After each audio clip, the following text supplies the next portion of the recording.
Since we know each other well, I thought I would surprise you with a bit of a fun fact about me this Okay. morning that perhaps you didn't know. But my primary passion actually was theater.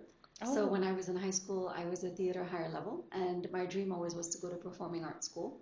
The second passion was actually to practice medicine.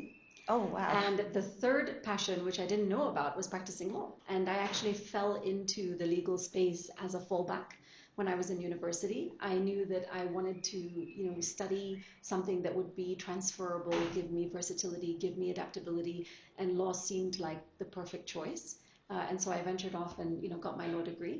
And in terms of, how I've ended up where I am today, I'll give you the shorter version of the story, otherwise we'll be here for quite some time. But I essentially followed my instincts every step of the way. So I took a break from practicing law for about 5 years, and I was very keen to understand how business is transacted, particularly when I came back to Tanzania.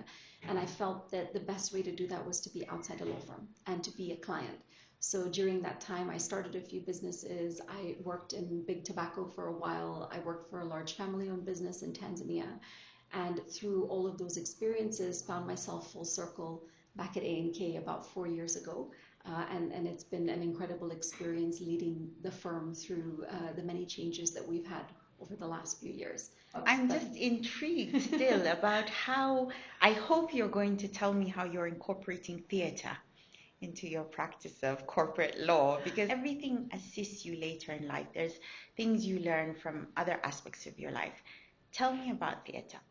so, in terms of theater, it's a coincidence, I guess, that I ended up practicing law. But really, I see that the world's a stage, It and is. in many situations that we find ourselves in, where there's an objective, we're trying to secure a certain outcome, and theater for me is really the strategy that goes into playing a certain situation. You know, the tone of your voice, the way in which you present, the way in which you read the room, in theater, the way in which you would read an audience, and take feedback from that and how that drives how you respond. It's a combination of many things, and I think there's room for a lot of creativity, and that excites me because even on the corporate side, when we're working on transactions, and for us as ALN, as you know, it really is about finding solutions for our clients' most complex problems, be those legal problems or non-legal problems. So I think I've managed to find a bit of a hybrid.